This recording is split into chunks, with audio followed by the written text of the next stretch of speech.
Assalamualaikum, halo Sobat Matematika, kembali lagi di channel Soulmate. Kali ini kita akan membahas materi himpunan. Himpunan adalah kumpulan objek yang memiliki sifat yang dapat didefinisikan dengan jelas. Atau lebih jelasnya, adalah segala koleksi benda-benda tertentu yang dianggap sebagai satu kesatuan. Nah, mana yang merupakan himpunan dan mana yang bukan? Perhatikan beberapa contoh himpunan dan bukan himpunan berikut. Himpunan, kumpulan buah-buah yang diawali dengan huruf M.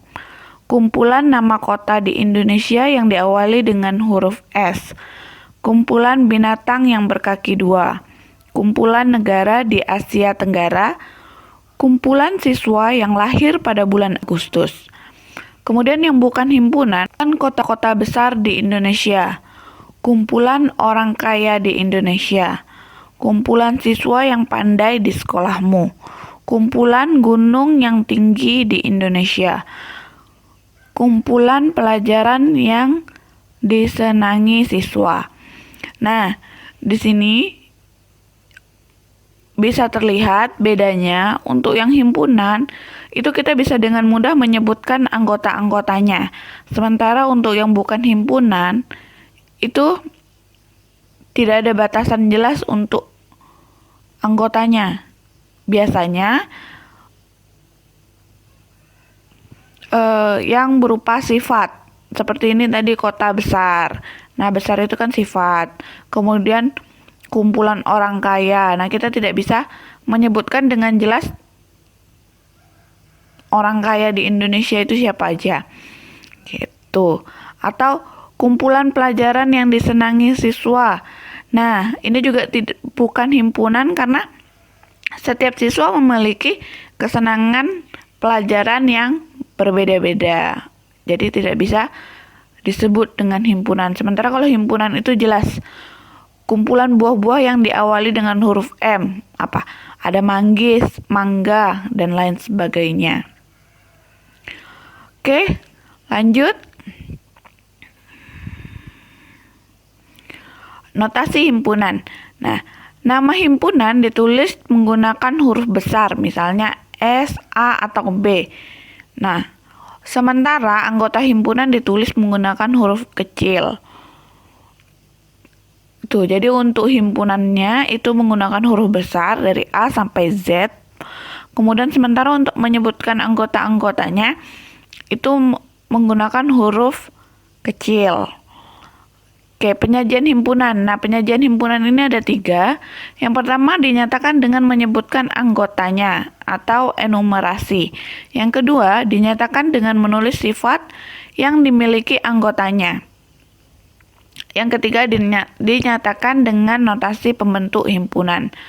Oke, langsung kita masuk yang pertama, dinyatakan dengan menyebut anggotanya.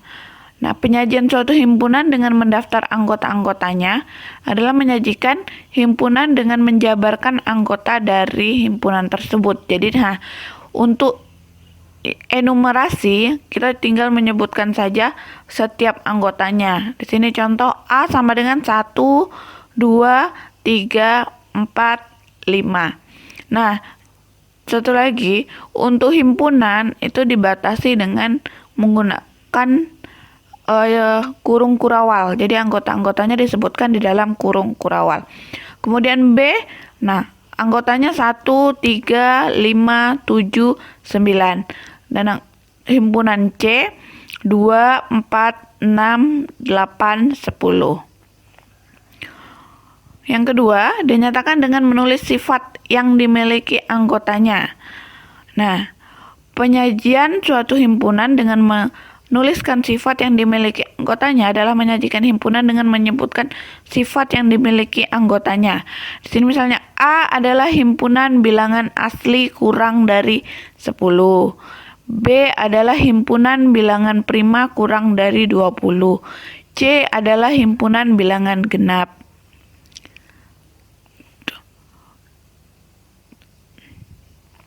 Selanjutnya dinyatakan dengan notasi pembentuk himpunan. Nah, penyajian suatu himpunan dengan notasi pembentuk himpunan adalah menyajikan himpunan dengan menggunakan notasi matematis. Nah, di sini sebagai contoh yang pertama, A sama dengan X, di mana X lebih dari 0, X anggota bilangan genap. Kemudian yang B, himpunan B adalah X, di mana X kurang dari 100, X anggota bilangan asli. Kemudian yang C adalah himpunan C adalah X, di mana X kurang dari 20, X anggota bilangan prima. Tuh. Selanjutnya himpunan semesta. Himpunan semesta didefinisikan sebagai himpunan yang memuat semua anggota ataupun objek himpunan yang dibicarakan. Himpunan semesta disimbolkan dengan S. Sebagai contoh misalnya A 3, 5, 7, 9. Nah, maka kita menuliskan himpunan semesta yang mungkin adalah, nah ini jadi ada himpunan A itu 3, 5, 7, 9. Nah, 3, 5, 7, 9 ini semestanya apa? Nah, kita bisa sebutkan adalah S sama dengan bilangan ganjil. Nah, karena bilangan ganjil itu ada 1, 3, 5, 7, 9, 11, 13, dan seterusnya. Maka 3, 5, 7, 9 ini masuk di bilangan ganjil. Kemudian bilangan asli atau S bilangan cacah, S bilangan real. Nah, jadi kita untuk himpunan A 3, 5, 7, 9 kita bisa himpunan semesta yang mungkin itu ada bilangan ganjil, bilangan asli, bilangan cacah, atau bilangan real. Nah, tetapi kita tidak bisa menuliskan S sebagai bilangan prima. Nah, kenapa? Karena di sini ada angka 9. 3, 5, 7 itu bilangan prima, tapi 9 bukan bilangan prima. Sehingga S bukan bilangan prima, karena ada angka 9 yang bukan termasuk bilangan prima. Selanjutnya himpunan kosong. Nah, ada himpunan apel, jeruk, mangga, pisang. Nah, ini memiliki anggota apel, jeruk, mangga, dan pisang. Himpunan lain misalnya 5, 6, memiliki 2 anggota yaitu bilangan 5 dan 6. Nah, kita mendefinisikan sebuah himpunan yang tidak memiliki anggota apapun. Himpunan ini disebut sebagai himpunan kosong. Himpunan kosong tidak memiliki anggota apapun, ditulis sebagai, nah ini jadi simbolnya itu adalah yang pertama 0 dicoret, atau bisa juga kita buat kurung kurawal tapi kosong anggotanya. Oke, selanjutnya kardinalitas himpunan.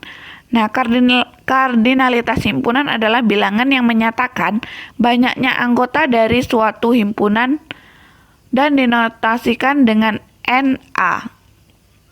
Nah, NA ini berarti banyaknya anggota dari himpunan A. Gitu. Kalau misalnya himpunannya B berarti NB. Contoh, sebuah himpunan yang beranggotakan merah, kuning, biru, hijau, maka kardinalitas himpunannya adalah 4. Karena di sini anggotanya ada 4, yaitu merah, kuning, biru, dan hijau. Oke, sobat matematika semua, cukup sekian.